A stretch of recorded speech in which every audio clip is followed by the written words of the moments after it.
Hello dear friends, सबको स्वागत है।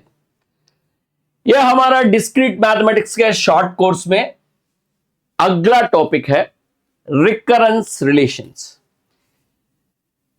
डियर फ्रेंड्स, इस सेशन में हम रिकरेंस रिलेशंस को कैसे फॉर्मुलेट करते हैं और रिकरेंस रिलेशंस को आइट्रेशन मेथड से कैसे सॉल्व करते हैं सीखेंगे।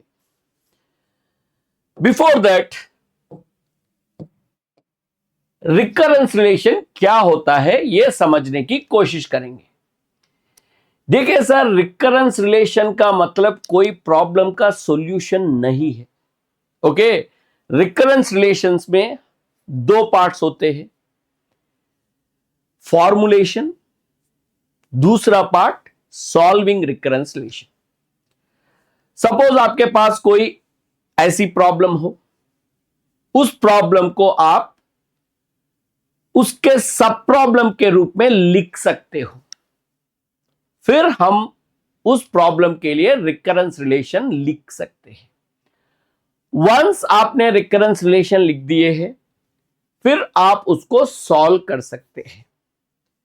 सो ये जो पहले पार्ट जो है ना, प्रॉब्लम को अपने सब प्रॉब्लम के रूप में लिखना, इसको बोलते हैं recurrence relation formulation.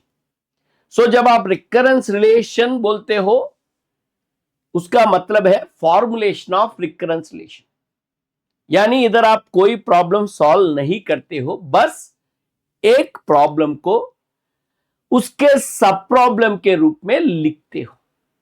We express a problem in terms of its own sub problems. So recurrence relation का मतलब ओके, नॉट गेटिंग सॉल्यूशंस, बस प्रॉब्लम को अपने सब प्रॉब्लम के रूप में लिखना। सो एक्सप्रेसिंग क्या होता है recurrence relation? Expressing problem in terms of its own sub problems. एक प्रॉब्लम को अपने ही सब प्रॉब्लम के रूप में एक्सप्रेस करने को हम रिकरेंस रिलेशन बोलते हैं। देखिए, problem in terms of its own sub problems. Okay, once आपने रिकरेंस रिलेशन लिख दिया है, फिर हम उसको सॉल्व कैसे करते हैं वो दूसरे पार्ट है। ओके, सो जब आप रिकरेंस रिलेशन लिखते हो, तब कोई फाइनल आंसर के बारे में मत सोचो। सी, मोस्ट ऑफ द स्टूडेंट कभी भी कोई भी प्रॉब्लम देते हैं, सॉल्यूशन चाहते हैं। सो इधर रिकरेंस रिलेशन फॉर्मुलेशन प्रॉब्लम का मतलब सॉल्यूशन नहीं है। आपका जो प्रॉब्लम है, उस प्रॉब्लम को अपने ही सब प्रॉब्लम्स के रूप में एक्सप्रेस करना, इसको बोलते हैं फॉर्मुलेशन ऑफ रिकरेंस रिलेशन। पहले हम ये रिकरेंस रिलेशन को थोड़ा मैथमेटिकली समझेंगे, फिर ये recurrence relation only discrete mathematics में होता है, ये कहीं और भी हम यूज करते हैं, वो भी समझेंगे। फिर formulation, then how to solve recurrence relation, एक बाय एक हम सीखने की कोशिश करेंगे। देखो, मैथमेटिकली हमें सपोज आपके पास एक सीक्वेंस है, यह सीक्वेंस 0 से भी जा सकता है या 1 से जा सकता है, maybe it is going up to infinity. Sequence का मतलब कुछ भी नहीं है सर।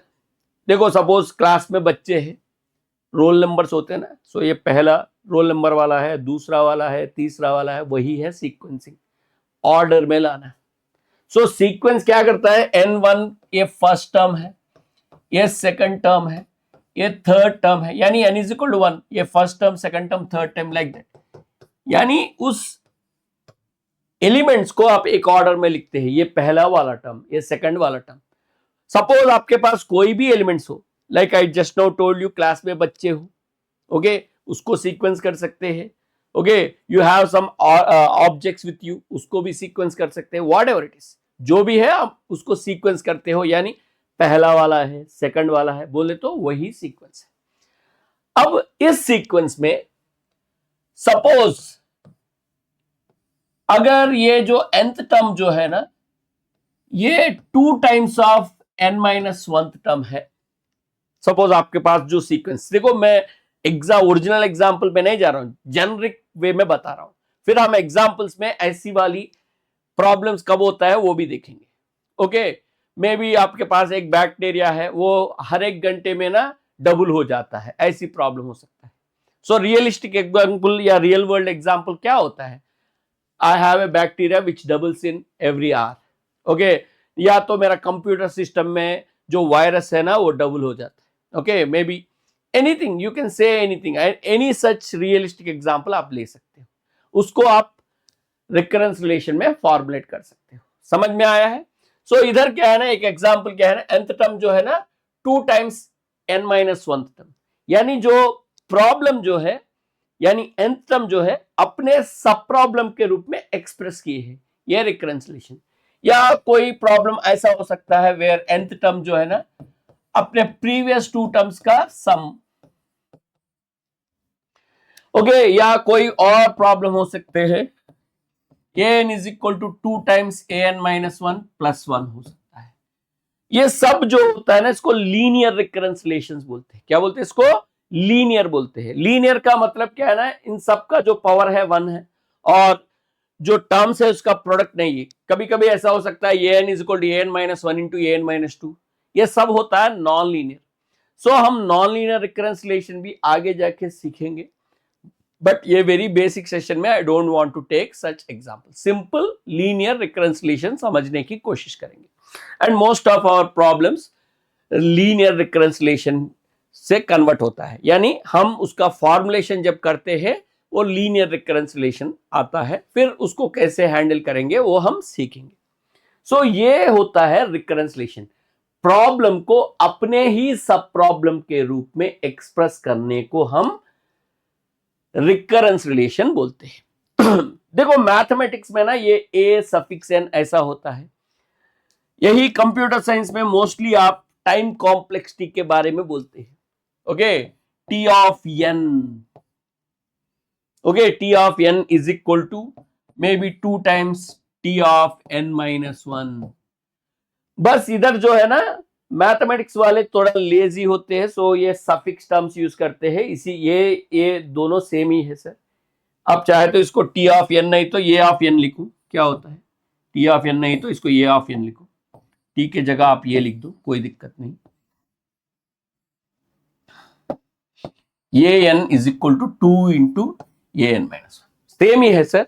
ओके, ये सफिक्स नोटेशन है, ये फंक्शन नोटेशन है, ये ऑफ एन ये एन, बस। ओके, सो दोनों सेम ही होते हैं। ये हमारा मैथमेटिक्स का रिकरेंस रिलेशन है। ये कहीं और यूज होते हैं लाइक एल्गोरिथम में। देखो आप एल्गोरिथम में भी रिकर्सिव एल्गोरिथम लिखते हो। रिकर्सिव एल्गोरिथम का मतलब क्या होता है सर? सपोज आपने एक फैक्टोरियल का प्रोसीजर लिख रहे हो, सो फैक्टोरियल क्या है, अपने आप को कॉल करता है, एंड वही एल्गोरिथम को आप एक प्रोग्राम लिखेंगे तो वही हो जाएगा रिकर्सिव फंक्शन। ओके, सो ये रिकर्सिव एल्गोरिथम क्या होता है sir? An algorithm that calls, algorithm बोलो, प्रोसीजर बोलो, फंक्शन बोलो, सेम ही है। ओके, सो एल्गोरिथम बोले तो again don't get into definition, इधर एल्गोरिथम जब बोलते हो ना इसका मतलब है प्रोसीजर या तो function. An algorithm that calls itself one or more times on smaller inputs. Sorry, an algorithm that calls itself one or more times on smaller inputs. आप सबको पता है एक फैक्टोरियल फंक्शन होता है ना, फैक्टोरियल मोस्ट पॉपुलर है। ये एग्जैक्ट प्रोग्राम नहीं है सर, ये सूडो कोड है। सो ये क्या होता है ना, अगर n 0 है तो ये 1 को रिटर्न करता है। ओके, इसलिए मैं सेमीकोलन ये कुछ नहीं लिख रहा हूं, जस्ट ये जो है ना सूडो कोड है।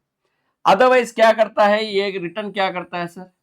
ये रिटर्न करता है n into fact n minus.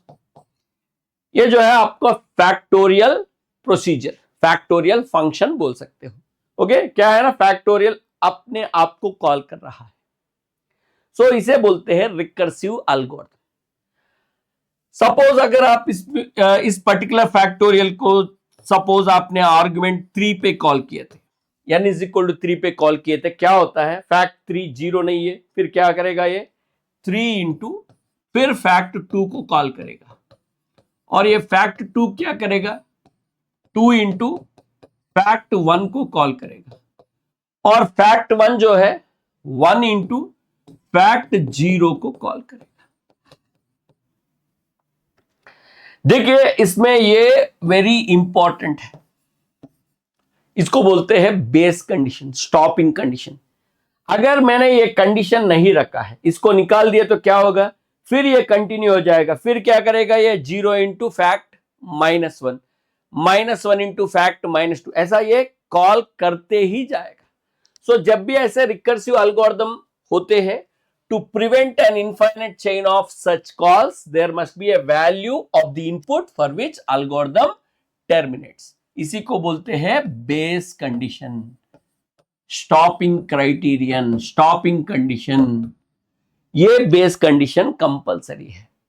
See even इधर जब हम रिकरेंस रिलेशन लिखते हैं, मैथमेटिक्स वाले जो है ना, generally they are interested in only that relation, क्योंकि सॉल्विंग जब देखते हैं तब हम बात करेंगे बेस कंडीशन। ओनली जब फॉर्मुलेट करते हैं ना, हाँ प्रॉब्लम को सब प्रॉब्लम के रूप में लिख दिया है बस ये बोलते हैं, ओके। बट जब सॉल्व करते हैं ना, तब आपको वो कंडीशन की जरूरत होती है। एंड जब भी आप ऐसे लीनियर रिकरेंस रिलेशन को सॉल्व करते हैं ना, हम जनरली मैथमेटिक्स में जनरल सॉल्यूशन लिख देते हैं। सो ये जनरल सॉल्यूशन जो होता है ना, इसके लिए आपको कंडीशन की जरूरत नहीं होता है। फॉर एग्जांपल हम इसको डिस्क्रीट मैथमेटिक्स में लीनियर रिकरेंस रिलेशन बोलते हैं। इसको जब आप सॉल्व करेंगे ना, इसका सॉल्यूशन हम लिखेंगे some constant into 2 power n। मुझे ना इधर बेस कंडीशन की जरूरत नहीं होता है, क्योंकि मैंने जनरल सॉल्यूशन लिख दिया था। अब आप बेस कंडीशन दिए तो मैं उसका पर्टिकुलर सॉल्यूशन, यानी वो कंडीशन के हिसाब से सॉल्यूशन देता हूं।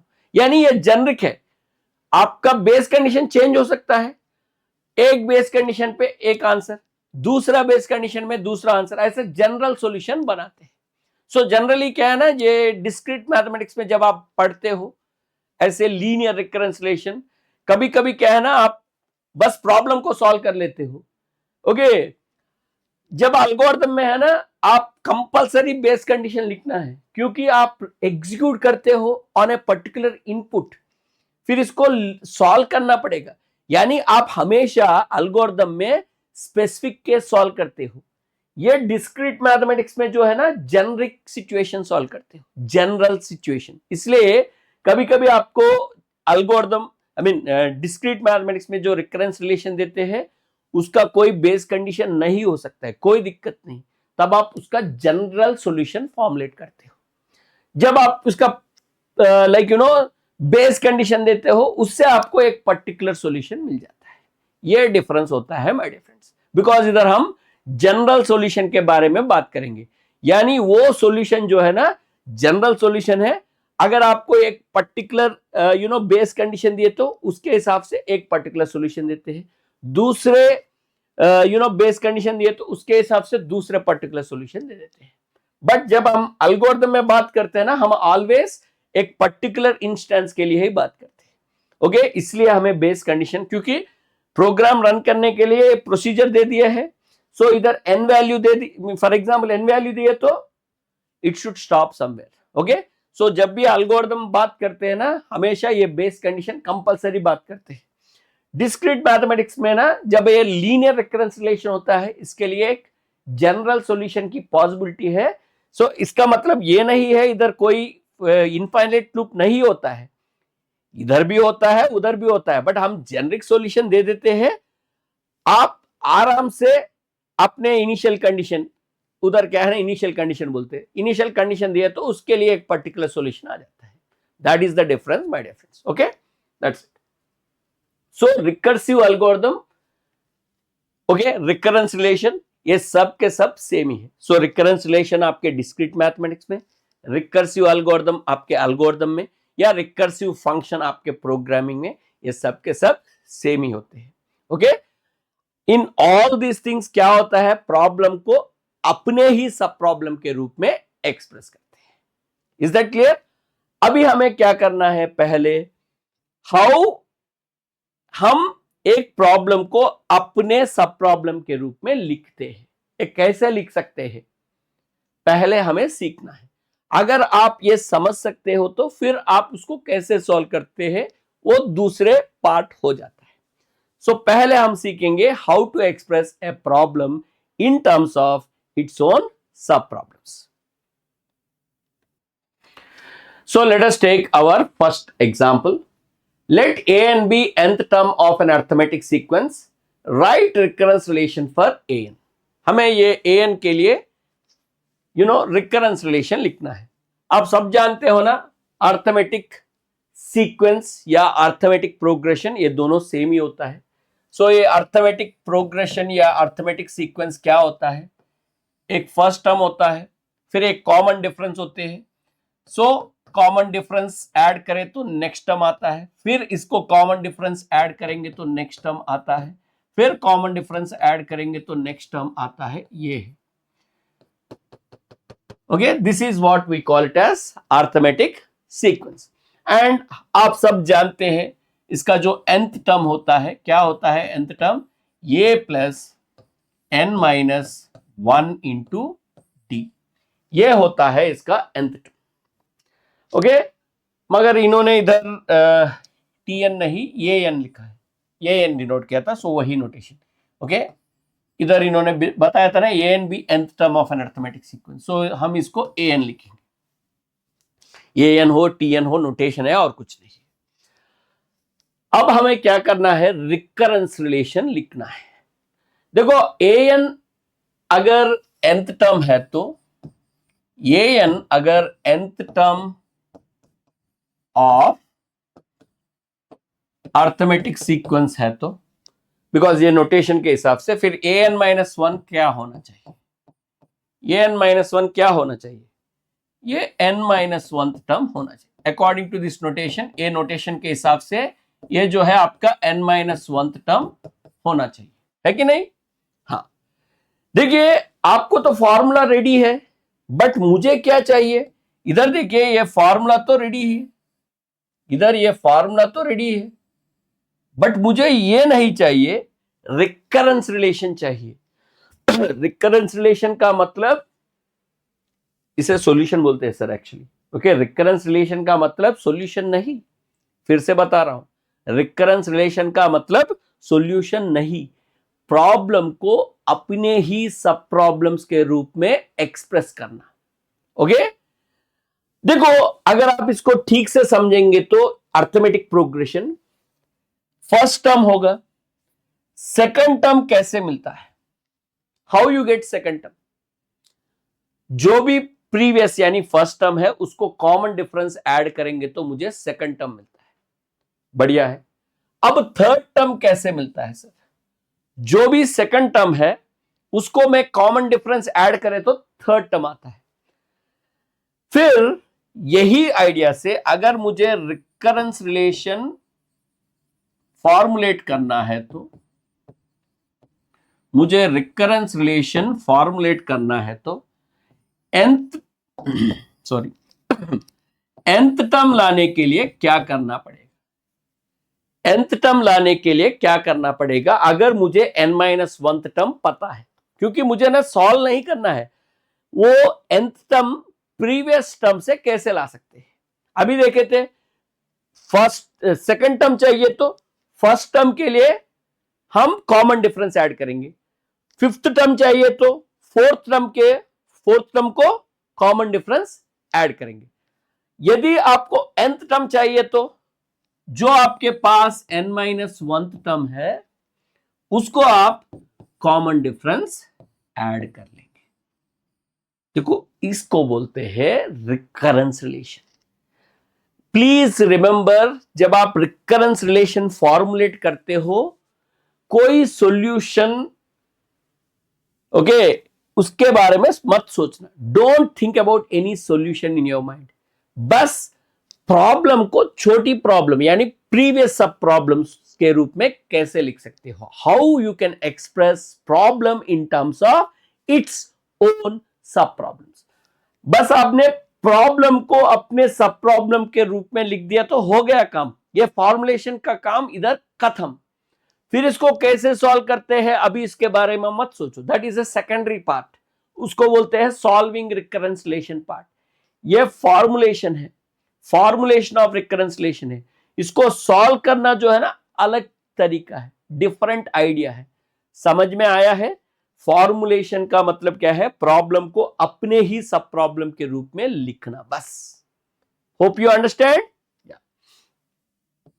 But as I told you, जब भी रिकरेंस रिलेशन लिखते हो ये आदत बनाओ, क्योंकि मैंने बताया था मैथमेटिक्स पीपल के लिए वो बेस कंडीशन की जरूरत नहीं है, क्योंकि जनरल सॉल्यूशन लिख सकते हैं for a particular type of recurrence relation called linear recurrence relation.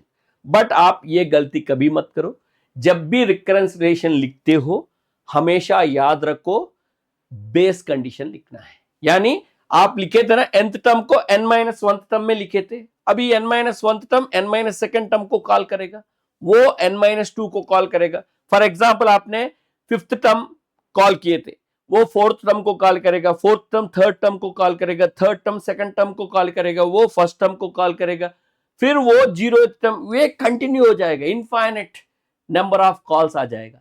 सो उसको रोकने के लिए हमें बेस कंडीशन देना है।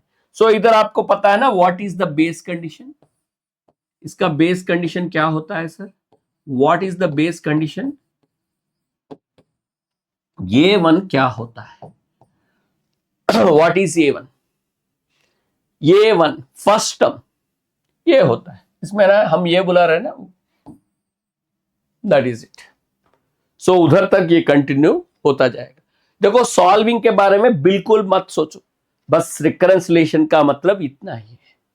See I always see many of my students, okay, जब भी हम देखते हैं ना सर सॉल्यूशन कहाँ है, यार फॉर्मुलेशन ऑफ रिकरेंस रिलेशन का मतलब यही है, यानी आपके लिए आपका सॉल्यूशन यही है, फॉर्मुलेटिंग करना है तो यही है ना फॉर्मुलेशन का सॉल्यूशन, बस हो गया ना।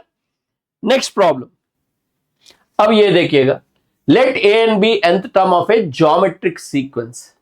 ज्योमेट्रिक सीक्वेंस आप समझते हो ना, ज्योमेट्रिक प्रोग्रेशन भी बोल सकते हैं।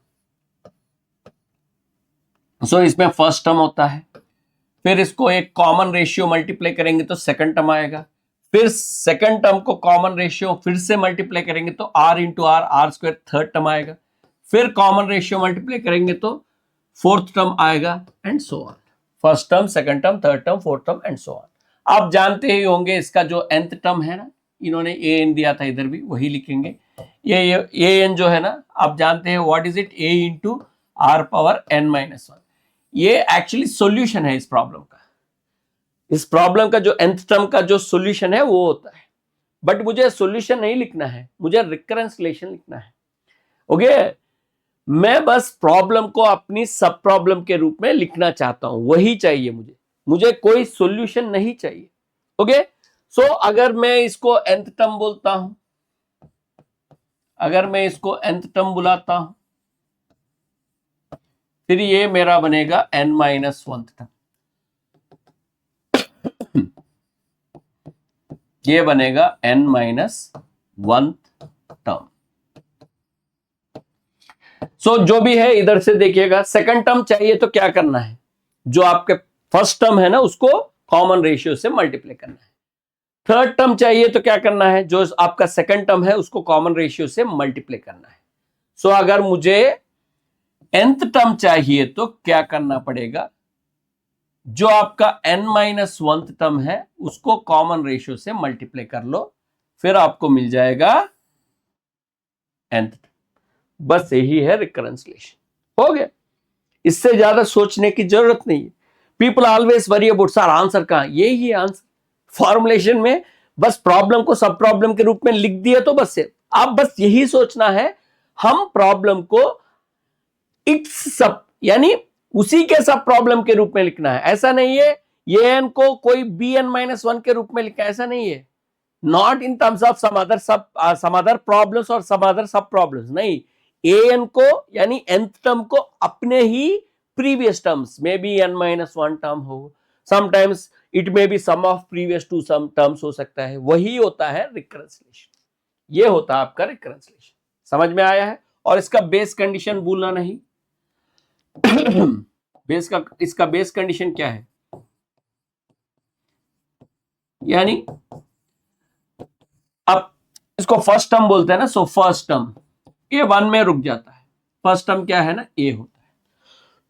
देखो कुछ प्रॉब्लम्स में ना इट में go to 0 term -1 whatever, कहां तक वो जा सकता है ना, रोकना है ना, उधर तक आप लेके जा सकते हो. वो वाला स्टार्टिंग कंडीशन आपको लिख के बताना है और कुछ नहीं. सो this is about recurrence relation for geometric sequence. A person invests rupees 10,000 at 15% interest compounded annually. What is the recurrence relation for the final amount after n years? So ये compound interest से जो amount बनता है उसका question है. So इधर जो है ना प्रिंसिपल अमाउंट 10,000 है, ये आपका रेट ऑफ इंटरेस्ट है.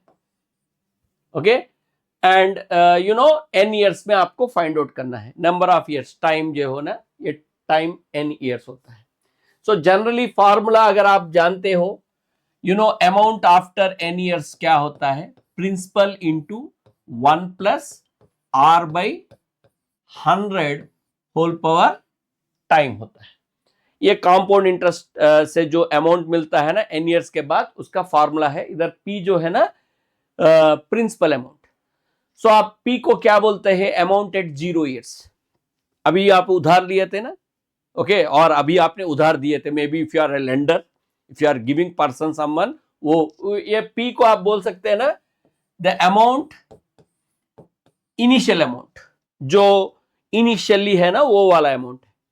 ये जो है ना, ये क्या होता है इधर, ये amount is after n years, n years के बाद अमाउंट है. सो हम इसको कैसे लिख सकते हैं सर? नॉर्मली ये फॉर्मूला जो है ना, अगर आप ये n को अमाउंट आफ्टर n ईयर्स बुलाएंगे तो, अमाउंट आफ्टर n ईयर्स बुलाएंगे तो ये इसका एक्चुअल फॉर्मूला क्या होता है? अगर आप इसी को फॉर्मूला में लिखेंगे ना, सो मैं क्या करता हूं, ये दोनों ऊपर लिख देता हूं. P जो है A नॉट होता है और an जो है आपका ये होता है. सो इसी को अगर आप फॉर्मूला में लिखेंगे तो क्या होता है, see it is actually solution, but मुझे सॉल्यूशन नहीं चाहिए, मुझे क्या चाहिए, problem in terms of it's सब प्रॉब्लम. वो मैं अभी लिख के बताऊंगा. पहले नॉर्मल हम ये सब जानते हैं ना, so I am taking the example which you know, but हम उसको रिकरेंस रिलेशन में कैसे देखते हैं वो हमें समझना है. सो ये n जो होता है ना, ये naught into 1 plus r by 100 whole power n होता है. ये an होता है. अगर आप इसी an को ध्यान से समझेंगे तो ये क्या होगा, an is equal to a naught into 1 plus r by 100 whole power n minus 1 into 1 plus r by 100. समझने के लिए बता रहा हूं. देखो ये क्या होता है ना, पहले ये होता है a नॉट, नेक्स्ट ईयर में 1 प्लस r बाई 100 होता है. देखो ये इधर लिख के बताऊंगा आपको. Okay, maybe I just take one extra slide here. पहले जो अमाउंट होता है a नॉट होता है. फर्स्ट ईयर में क्या होता है, ये a naught into 1 plus r by 100 होता है, ये a1 होता है. फिर ये a2 कैसे बनता है, जो a1 है इंटू 1 प्लस r बाई 100 बनता है, ये होता है. Okay, 1 plus r by 100. सो अगर आप इन दोनों को कंबाइन करेंगे तो क्या होता है, ए नॉट इंटू 1, ये a1 क्या है sir, A naught into 1 plus r by 100. So ये बनता है ना A naught into 1 plus r by 100 whole square. ये फॉर्मूला ऐसा आता है. बट जब आप रिकरेंस रिलेशन लिखते हो ना, हमें इससे मतलब नहीं, हमें इससे मतलब है. ये हमारे लिए इंपॉर्टेंट है, क्योंकि मुझे ना सॉल्व नहीं करना है, बस प्रॉब्लम को सब प्रॉब्लम के रूप में देखना है. इट्स ओन सब प्रॉब्लम, अपने ही सब प्रॉब्लम के रूप में देखना है. देखो इधर क्या हुआ है, अमाउंट एट 2 years चाहिए तो जो अमाउंट एट 1 year है उसको मुझे 1 into r plus 1 plus r by 100 से मल्टीप्लाई करना है। सो अगर मैं ये एन को अमाउंट आफ्टर एन ईयर बताऊंगा, इससे मुझे एक आइडिया आ गया है, ए टू को ए वन के रूप में लिख सकता हूं। यही आइडिया मैं ए एन को जो अमाउंट n माइनस 1 ईयर्स पे है उसके रूप में लिख सकता हूं। सो अगर मेरा ये an amount after n years हुआ तो ये ए एन माइनस 1 क्या होगा सर? ये हो जाएगा मेरा amount after n minus 1 years. So फिर अगर मुझे अमाउंट एट n ईयर्स चाहिए तो जो अमाउंट अभी आपके पास है यानी n माइनस 1 ईयर पे, उसको आप 1 प्लस आर बाई 100 से मल्टीप्लाई करेंगे। 1 प्लस आर बाई 100 से मल्टीप्लाई करेंगे। सो ये एन जो है ना A N minus 1 into 1 plus R by 100। But इधर क्या है ना, ये जो 1 प्लस आर जो है ना रेट दिया था 15 बाई 100 है, सॉरी 0.15 है। सो 1 प्लस 0.5 1 प्लस 0.5 1.5 1 प्लस 0.15 0.5 नहीं 1 प्लस 0.15 1.15 होगा ये इंटू ए एन माइनस, ये होता है रिकरेंसिएशन। समझ में आया है? देखिए मैं ये फॉर्मूला नहीं लिख रहा हूं, इसको सॉल्यूशन बोलते हैं इस प्रॉब्लम को। अगर आप इसको सॉल्व करेंगे तो फिर से ये सॉल्यूशन मिलेगा, मुझे उससे कोई मतलब नहीं। बस प्रॉब्लम को अपनी सब प्रॉब्लम में इन terms of its own sub problem, अपने ही सब प्रॉब्लम के रूप में कैसे देखना है, अपने ही सब प्रॉब्लम के रूप में कैसे देखना है, इससे मेरा मतलब है और कुछ नहीं। समझ में आया है? और इसके बाद इसका जो बेस कंडीशन है ये भी लिखना है ना। What is the base condition here? इसका बेस कंडीशन क्या है? ए नॉट। ए नॉट क्या होता है? प्रिंसिपल अमाउंट 10,000 ना 10,000 वही principal amount, zero principal amount ना, ए नॉट प्रिंसिपल अमाउंट, वही लिख दो, हो गया। सो दिस इज द रिकरेंसिएशन, यानी ऐसे कोई जनरल प्रॉब्लम दिए तो हम उसका रिकरेंसिएशन बना सकते हैं। But don't blindly think that हर एक प्रॉब्लम को आप रिकरेंसिएशन में लिख सकते हैं। अगर problem okay is related with its own sub problem तभी आप ए रिकरेंसिएशन लिख सकते हो। ये समझने की कोशिश करो। Clear? The next question, the number of virus affected files in a system is 100. So एक सिस्टम में number of virus affected files कितने हैं सर? 100 है। And this increases to 25% every minute. जो अभी जो है ना 100 है, बट ये हर एक मिनट में 25% इंक्रीज होता है। यानी आप कभी देखेंगे वायरस अफेक्टेड सिस्टम, आप एक काम करते हो तो वो दूसरा काम करते रहेगा। ओके, आप एक पीडीएफ ओपन करना चाहते तो शायद वो ब्राउजर ओपन करता होगा। So that is what you mean by affecting, and बहुत ज्यादा फास्ट इफेक्ट हो रहा है। ये increases 25% to every minute. Write a reconciliation for number of virus affected files in the system after n minutes.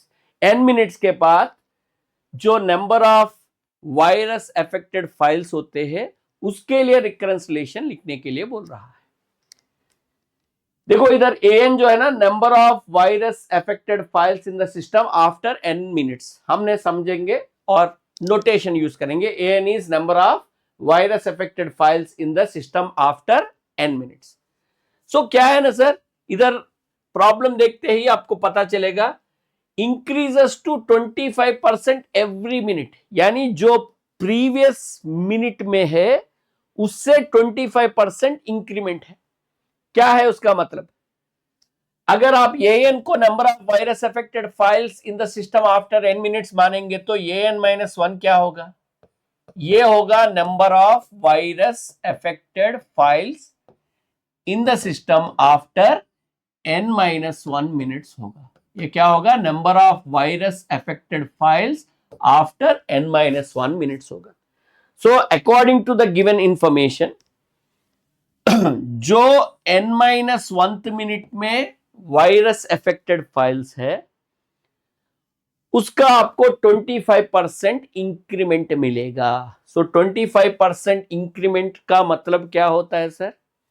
अब जो है वो 125% हो जाएगा। नहीं तो और एक तरीके क्या है ना, जो ऑलरेडी है उससे आपको 25% ऑफ दैट मिलेगा,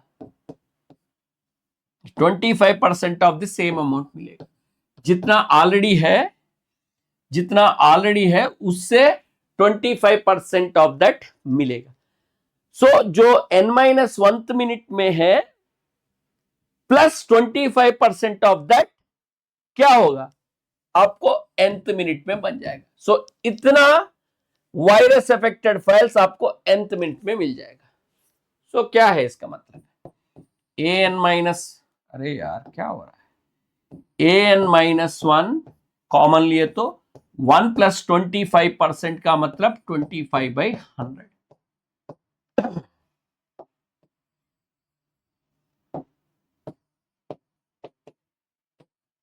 ये कभी कभी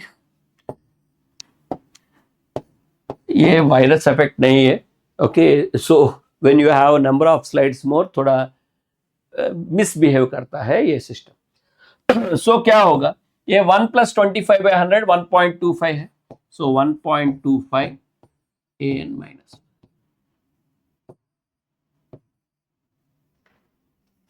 एक्चुअली आप डायरेक्टली समझना है तो 25% इंक्रीमेंट का मतलब क्या है sir? 125% of original, 125% of original यानी 125/100 यानी 1.25 ऑफ an-1। डायरेक्टली भी आप समझ सकते हो।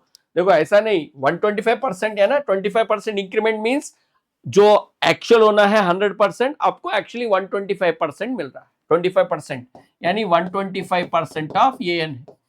सो an-1 है, वो होगा आपका an। सो इसका मतलब क्या है? 125% यानी 1.25 ऑफ an-1। ऐसा भी समझ सकते हो। और इसके साथ साथ क्या होना चाहिए? Base condition.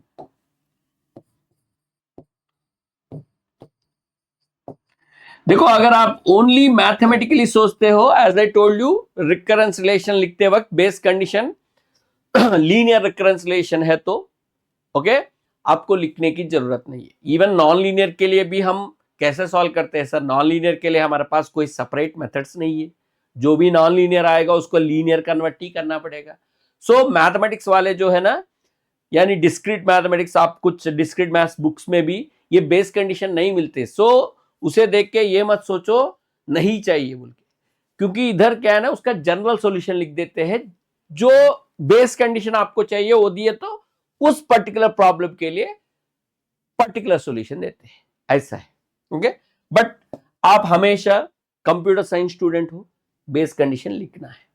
ओके, क्योंकि आपको इसे तुरंत प्रोग्राम में कन्वर्ट करना होता है। सो इसलिए आपको हमेशा ये करना है, क्योंकि you are not okay mathematics students. आप मैथमेटिक्स को अपने प्रोग्राम में कन्वर्ट करना होगा। सो बेस कंडीशन क्या होता है सर?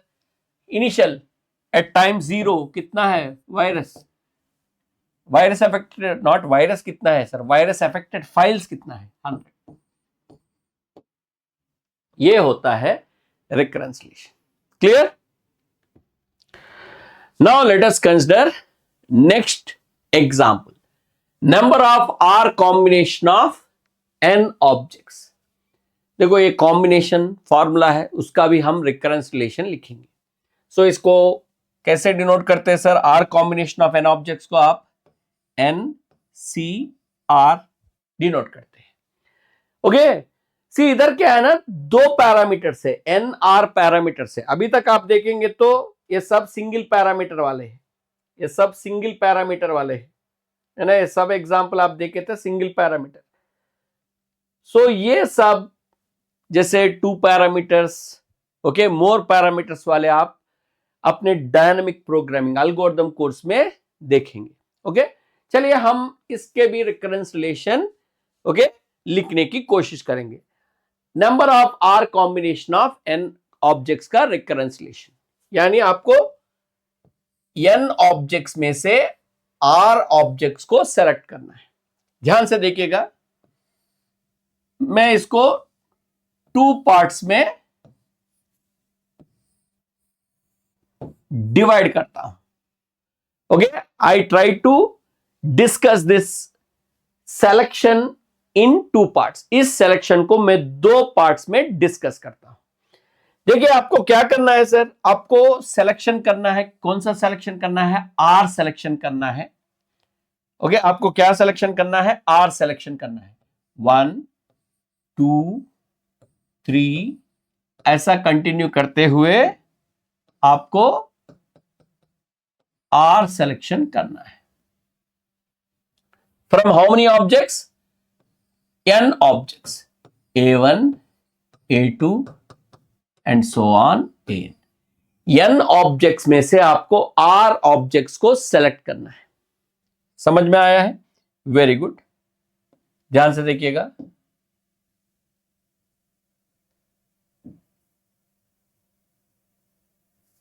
ओके, ये डुप्लीकेट भूल गया यार। Okay,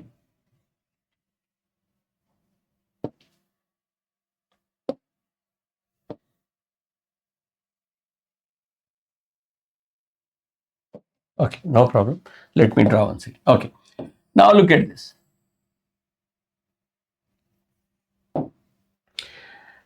We need to make a R selection out of n objects. मैं फिर से देखता हूं, देखो, I need to make a R selection out of n objects. Now you may ask me, 2 बार क्यों बोलते हो sir? Don't worry, I'll tell you. Okay, don't feel bad. Okay, जैसे कि आपका टाइम में वेस्ट कर रहा हूं, ऐसा नहीं है। समझने की कोशिश करिए, क्योंकि मोस्ट ऑफ द टाइम बच्चे क्या करते हैं, जो भी रिकरेंस रिलेशन है उसको वेरिफिकेशन मेथड में ही सॉल्व करते हैं, बट ये फॉर्मुलेशन हम समझने की कोशिश नहीं करते हैं।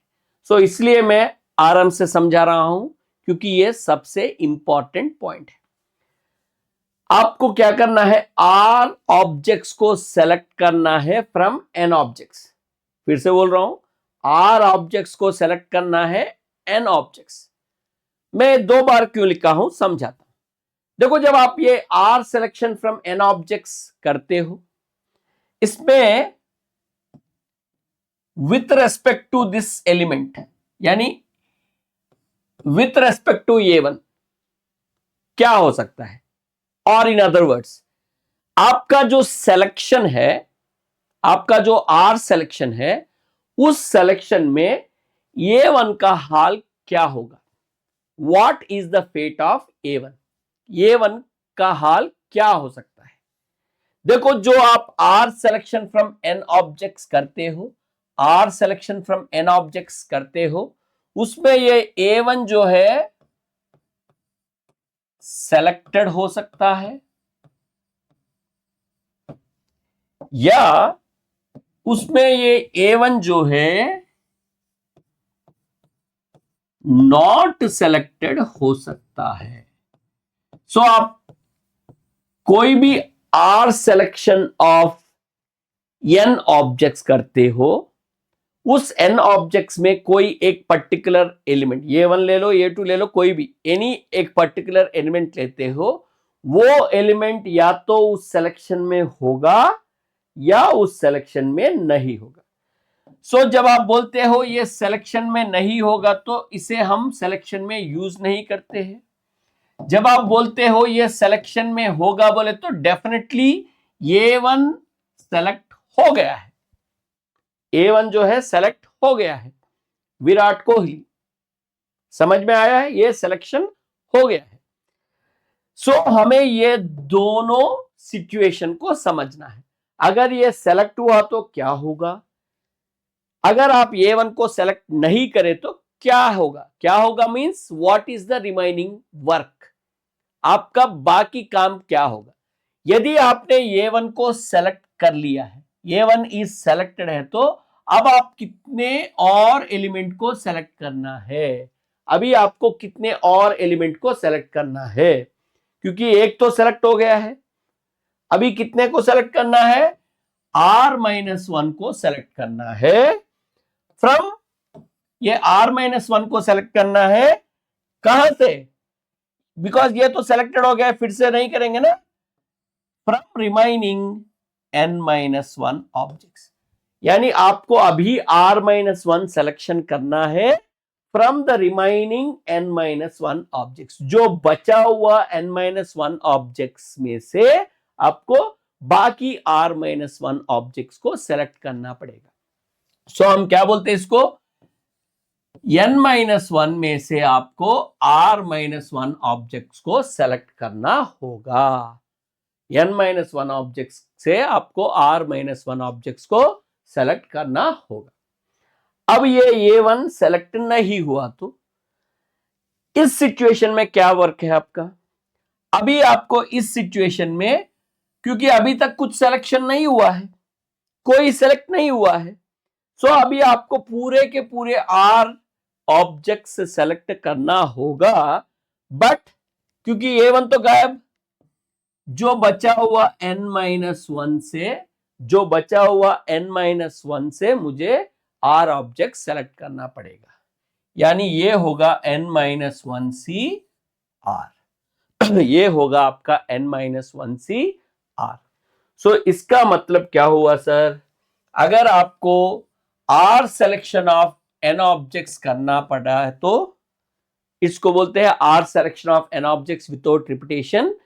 सो इसका आंसर क्या होगा, n-1c R-1, यानी एक पर्टिकुलर ऑब्जेक्ट आपने सेलेक्ट एक पर्टिकुलर ऑब्जेक्ट आपने आइडेंटिफाई किए, तो या तो वो सेलेक्ट हो गया तो बाकी R-1 selection from remaining n-1 objects में से करना पड़ेगा, यदि वो ऑब्जेक्ट सेलेक्ट नहीं हुआ तो बाकी n-1 ऑब्जेक्ट्स में से आपको R ऑब्जेक्ट सेलेक्ट करना होगा। इसे बोलते हैं रिकरेंस रिलेशन, इसे बोलते हैं रिकरेंस रिलेशन। समझ में आया है? सो ये होता है आपका रिकरेंस रिलेशन, ये होता है आपका रिकरेंस रिलेशन। समझ में आया है?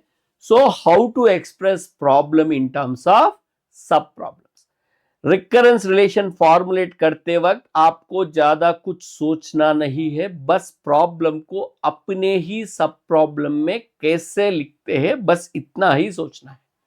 Don't worry about solving it, solving जो है अगला पार्ट होता है।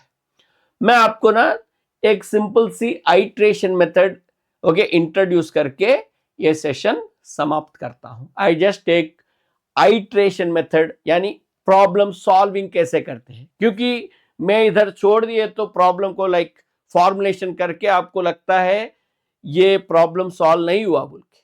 सो देखिए, रिकरेंस रिलेशन जब भी आप लिखते हो हमेशा याद रखो, आपका प्रॉब्लम है, आप इसे रिकरेंस रिलेशन में कन्वर्ट करते हो, यानी we express the problem in terms of its own sub problem, यानी instead of solving this problem, आपको इस प्रॉब्लम को सॉल्व करने के जगह पे इस वाले रिकरेंस रिलेशन को सॉल्व करना पड़ता है। पहले ये फॉर्मुलेशन है, आपको फॉर्मुलेट करना पड़ता है, और फॉर्मुलेट करते वक्त don't worry about answers, answer नहीं आता है, बस प्रॉब्लम दूसरे फॉर्म में आता है। कौन से फॉर्म में? Problem in terms of its own sub problems. फिर इसको सॉल्व कैसे करते हैं? देखिए, इधर बहुत सारे मेथड्स होते हैं इसको सॉल्व करने के लिए, ये आइट्रेशन मेथड हो गया है। फिर इसके बाद में अगर ये लीनियर रिकरेंस रिलेशन है तो डिस्क्रीट मैथमेटिक्स में हम एक मेथड यूज करेंगे, solving linear recurrence relation method होगा। अगर ये divide and conquer recurrence relation हुआ तो उसके लिए हमारे पास मैस्टर थ्योरम है। ये रिकर्शन ट्री मेथड होता है। एक मेथड होता है सब्स्टिट्यूशन मेथड बोल के, ये सब्स्टिट्यूशन मेथड जो होता है एक्चुअली वेरिफिकेशन मेथड बोलते हैं। एक्चुअली ये जो आंसर्स आता है आइट्रेशन या तो रिकर्शन ट्री मेथड, ये जो है ना आपका एस्टिमेट्स और गेसेस होते हैं, उसको हम वेरीफाई ये सब्स्टिट्यूशन मेथड से करते हैं। ओके, और ये इसके बाद में इधर लिख देता हूं लाइक रिकर्शन ट्री मेथड। ऐसे बहुत सारे मेथड्स होते हैं। सो जनरली हम डिस्क्रीट मैथमेटिक्स में ये दोनों ही डिस्कस करते हैं सर, ये दोनों ही डिस्कस करते हैं like iteration, linear recurrence relation, whereas algorithm में तो पूरे के पूरे मेथड्स डिस्कस करते हैं। इस सेशन में आपको बस, क्योंकि बहुत सारे लोगों को ना रिकरेंसलेशन प्रॉब्लम के लिए प्रॉब्लम दिए तो फिर रिकरेंसलेशन दिए तो फिर बोलेंगे सर ये तो रिकरेंस रिलेशन, ये तो प्रॉब्लम ही है, सॉल्यूशन कहाँ पे है। सो वो समझने के लिए एक simple examples 1 or 2 how recurrence relation is solved using iteration method आपको समझाता हूं। Okay, now let us see this example. We try to solve this using iteration method. We try to solve this using iteration method. So iteration, there are two variants. One is called backward iteration. The other one is called forward iteration. See, mostly we use this backward iteration. So I'll explain both backward as well as forward iteration method for this example. Okay. So in backward iteration, we start with the given recurrence relation. So Tn is equal to n plus Tn minus 1. So here we are going to substitute the value for Tn minus 1. So what is Tn minus 1? Always make a habit. Initially, if you are not confident, keep a bracket for what you are going to substitute. आप जिसके लिए substitution करते हो उस जगह पे एक bracket रखो। इनिशियली ये बहुत ही इंपॉर्टेंट होता है। इनिशियली ये जो मेथड जो है ना बहुत ही इंपॉर्टेंट, क्योंकि जब आप सिंप्लीफाई करते हैं कुछ टर्म्स आप मिस कर लेते हो, तब आपका जो फॉर्मेट जो होता है ना, इसमें फॉर्मेट या पैटर्न बोलते हैं ना, वो पैटर्न आप नहीं पकड़ पाते हैं, फिर आप इसका सॉल्यूशन कभी नहीं लिख पाएंगे। सो इसमें सबसे इंपॉर्टेंट जो होता है ना, हाउ टू एक्सप्रेस, ओके, और how to get the pattern. वो पैटर्न को जनरलाइज करते ही आपको सॉल्यूशन मिलता है। ओके, वो पैटर्न लाने की कोशिश है। अगर आपको एक सब्स्टिट्यूशन के बाद, इसको सब्स्टिट्यूशन भी बोलते हैं कुछ लोग, बट आइट्रेशन बोलते हैं एक्चुअली सब्स्टिट्यूशन, क्योंकि there is one more method called substitution, वो वेरिफिकेशन ऑफ द सॉल्यूशन होता है। So better to call this as iteration. इसमें क्या होता है, Tn माइनस 1 क्या होता है? देखो ये क्या होता है Tn में, ये Tn में क्या होता है, अगर आप इसको ऑब्जर्व करेंगे तो Tn is equal to n plus Tn minus 1। So इधर जो है ना n के जगह आपने अगर n माइनस 1 रखे तो जहां जहां पे n है वहां n निकाल के आपको n माइनस 1 लगाना है, n माइनस 1 लगाना है, ये होता है। सो Tn माइनस 1 क्या होता है, n minus 1 plus Tn minus 1 minus 1 n minus 2। देखो अगर आप डायरेक्टली लिख सकते हो तो डायरेक्टली लिखो, नहीं तो इनिशियली थोड़ा ऐसा सिंप्लीफाई करके सब्स्टिट्यूशन कर लो, क्योंकि ये पैटर्न परफेक्टली लिखना इंपॉर्टेंट होता है। ओके, सो जल्दबाजी में कुछ गलती करेंगे तो वो आप पैटर्न नहीं ला पाएंगे। अगर आप पैटर्न नहीं ला पाएंगे तो इसका सॉल्यूशन गलत हो जाएगा। ओके, फिर ये क्या होगा sir, n plus n minus 1 plus Tn minus 2।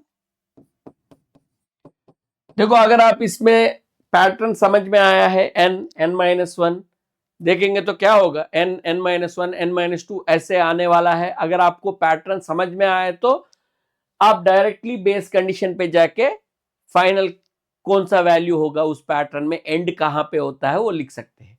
अभी पैटर्न समझ में नहीं आए तो और एक टर्म जाना पड़ेगा आपको, n माइनस 1 प्लस फिर से ब्रैकेट, और ये Tn माइनस 2 क्या होता है, n के प्लेस में n माइनस 2, यानी n minus 2 plus T of n minus 2 minus 1 n minus 3।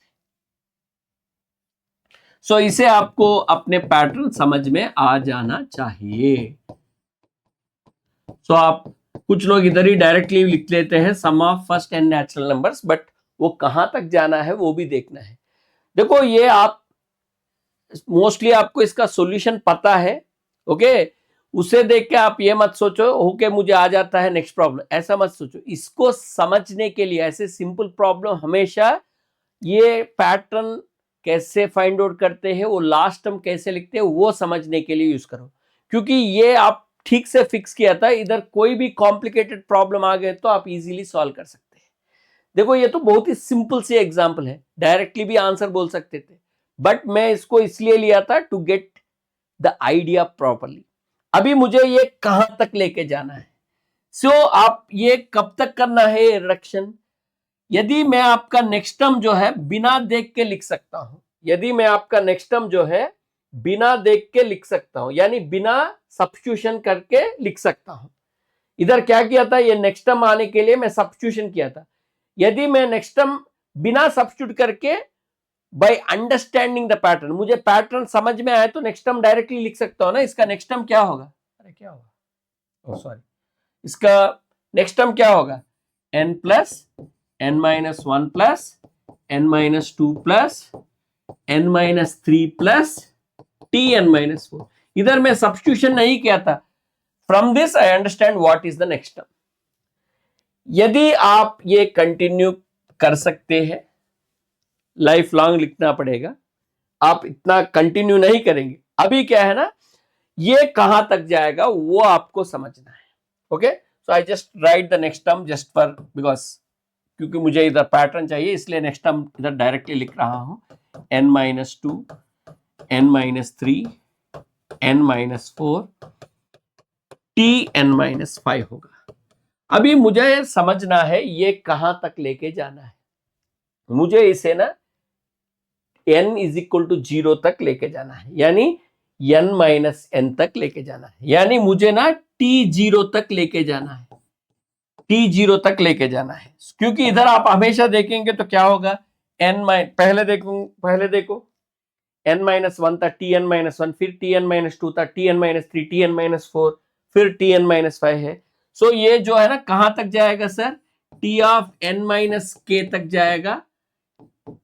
जब ये जो है ना t ऑफ n माइनस के t0 होगा तब तक जाएगा। इसका मतलब है मुझे जो n माइनस के जो है 0 चाहिए, यानी k क्या होना चाहिए, यानी ये जो वैल्यू है इधर क्या होना चाहिए, n होना चाहिए। सो मुझे इसको कहां तक लेके जाना पड़ेगा सर, ये होगा n minus one, n minus two, ये होगा, ये कहां तक जाएगा, tn माइनस के कहा 0 चाहिए तो tn माइनस n तक जाना चाहिए। मुझे ना ये कहां तक लेके जाना पड़ेगा, tn माइनस n तक लेके जाना पड़ेगा, क्योंकि tn माइनस कहां तक, n माइनस के t0 होना चाहिए, तो ये k क्या होना है, n, यानी मुझे tn माइनस n तक लेके जाना है। और इधर देखिए यदि ये n माइनस फाइव है तो इधर टर्म देखिए, इसका प्रीवियस टर्म t नहीं होता है, ओनली n माइनस, ये 5 है तो उससे एक कम। सो इसका जो प्रीवियस टर्म होता है ये क्या होता है, ये t n माइनस n है तो ये t ओनली n माइनस, इससे एक कम n माइनस वन होगा। समझ में आया है। सो फिर ये क्या होगा, n plus n minus one plus n minus two plus and so on. ये n माइनस n कैंसिल होके फिर 1 मिलेगा, फिर ये t0 बन जाएगा। और t0 का वैल्यू तो डायरेक्टली पता है 0 है। ओके, डायरेक्टली सब्स्टिट्यूट कर लो। सो फिर इसका आंसर n plus n minus one plus n minus two plus and so on. So आप समझ सकते हैं ना, इससे previous terms obviously 3 plus 2 plus 1 plus 0 होगा। और ये क्या है, sum of first n natural numbers. यदि आप एल्गोरिथम कोर्स में करते हैं तो ये half into N square plus half into N होगा। लोअर ऑर्डर टर्म्स जो है कैंसिल हो जाएगा और हम इग्नोर करेंगे हायर ऑर्डर टर्म और इसको ऑर्डर ऑफ ग्रोथ नोटेशन में लिखेंगे थीटा एन स्क्वायर। ये होता है इसका solution. Normally n into n plus one by two है मैथमेटिकल सॉल्यूशन, और ये जो है ना असिम्प्टोटिक नोटेशन है थीटा एन स्क्वायर। बस यही आइडिया है सर, और कुछ नहीं। सो इसी को बोलते हैं हम बैकवर्ड आइट्रेशन। इसी को हम क्या बोलते हैं sir, backward iteration. Backward means formula से सॉल्यूशन। बट हम और एक काम कर सकते हैं सर, इधर हम और एक काम कर सकते हैं। क्या कर सकते हैं सर? यही फॉर्मूला को यूज करके हम फॉरवर्ड आइट्रेशन भी कर सकते हैं, फॉरवर्ड आइट्रेशन भी कर सकते हैं,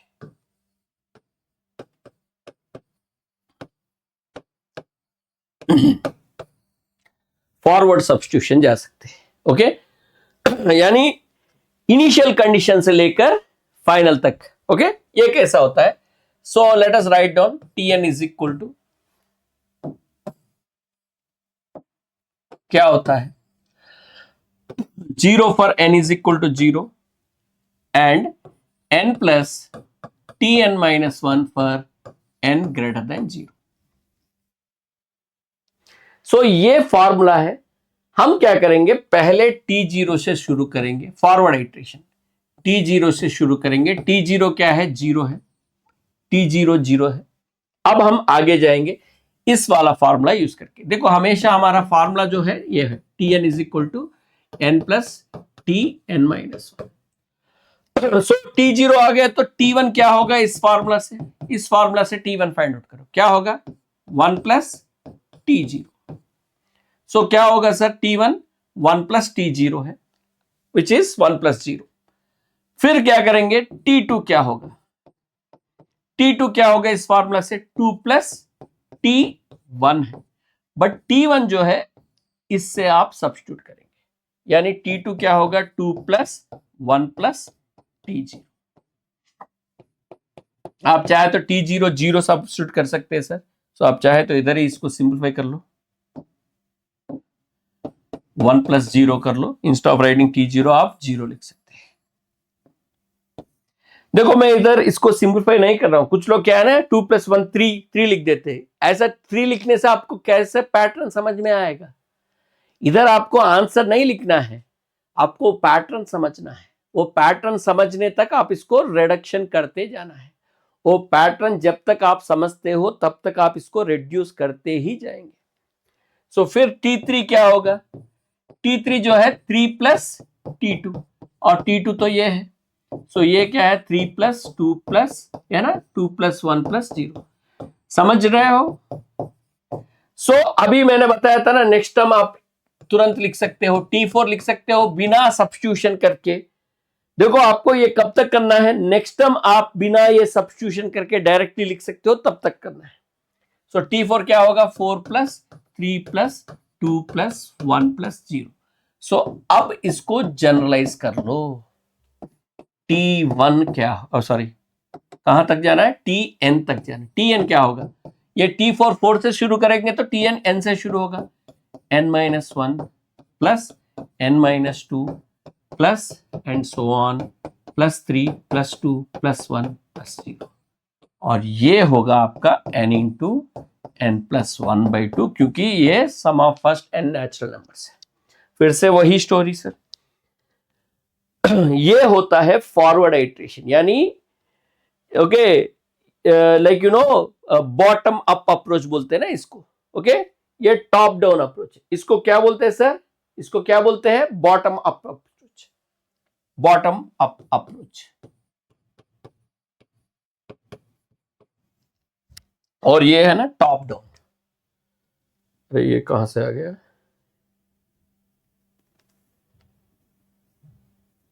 ओके, ये है आपका टॉप डाउन अप्रोच।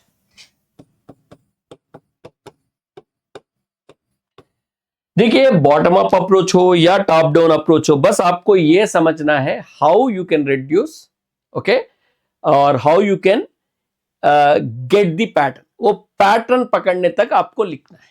ओके, ये पैटर्न पकड़ने तक आपको ये कंटिन्यू करना है। ओके, फॉर एग्जांपल ऐसे कुछ प्रॉब्लम है तो देखो इतना टाइम नहीं लगेगा। अगर आपको पॉइंट समझ में आ गया ना, Tn is equal to n into Tn minus 1, फिर Tn माइनस 1 क्या होगा बताया था ना इनिशियली, हमेशा ये पैरेंथेसिस या ब्रैकेट्स रखो। ये Tn माइनस 1 क्या होगा? n minus 1 into Tn minus 2। सो ये है ना n into n minus 1 into Tn minus 2। यदि आप नेक्स्ट टर्म बिना सब्स्टिट्यूशन करके समझ सकते हो ना, tn है n into T N minus one, tn इधर क्या हुआ n into N minus one into T N minus two. Next आप समझ सकते हो ना बिना सब्स्टिट्यूट करके, ये होगा n minus two into T N minus two. So इधर आपको पैटर्न समझ में आ गया है। आप इसको कहां तक लेके जाना है सर, ये जो है ना T1 होने तक लेके जाना है। यानी ये T1 होना है तो ये क्या होगा n माइनस के ना, ये जो n माइनस के है 1 होना है तो k वैल्यू क्या होना है, k वैल्यू n माइनस 1 होने तक कंटिन्यू करना है। यानी ये n minus one, n into N minus one into N minus two into and so on, ये जो कहाँ है n माइनस कहाँ तक लेके जाना है, n माइनस वन तक। और इधर n माइनस टू है तो इधर भी n माइनस टू ही है, यानी इधर जो है इधर भी वही आएगा, n माइनस वन आएगा। सो ये होता है इसका जनरल टर्म और पैटर्न। पूरा पैटर्न आ गया है, अभी इसको सिंप्लीफाई कर लो। अब क्या होगा ये n into N minus one into N minus two into and so on. ये क्या होगा n minus of minus, n cancel होगा, minus of minus plus one होगा इंटू ये T1 होगा। और ये क्या है sir n into N minus one into N minus two into, आप समझ सकते हो ना ये 3 into two into one, T1 तो 1 है, सो हो गया है। सो इसका आंसर है n factorial. So this is the idea of solving recurrence relation my dear friends using iteration method. आप इसे चाहे तो फॉरवर्ड आइट्रेशन भी कर सकते हो, but most of the time हम बैकवर्ड आइट्रेशन करते हैं सर। ओके, ये है ना फॉरवर्ड आइट्रेशन जो है ना हम मोस्टली डायनामिक प्रोग्रामिंग में यूज करते हैं, क्योंकि उसमें ना स्टोर एंड रीयूज होते हैं। ओके, उस समय पे वो मोस्टली यूजफुल होता है। सो this is about your recurrence relation sir. Next session में कुछ और टॉपिक से हम फिर से मिलेंगे, तब तक के लिए धन्यवाद।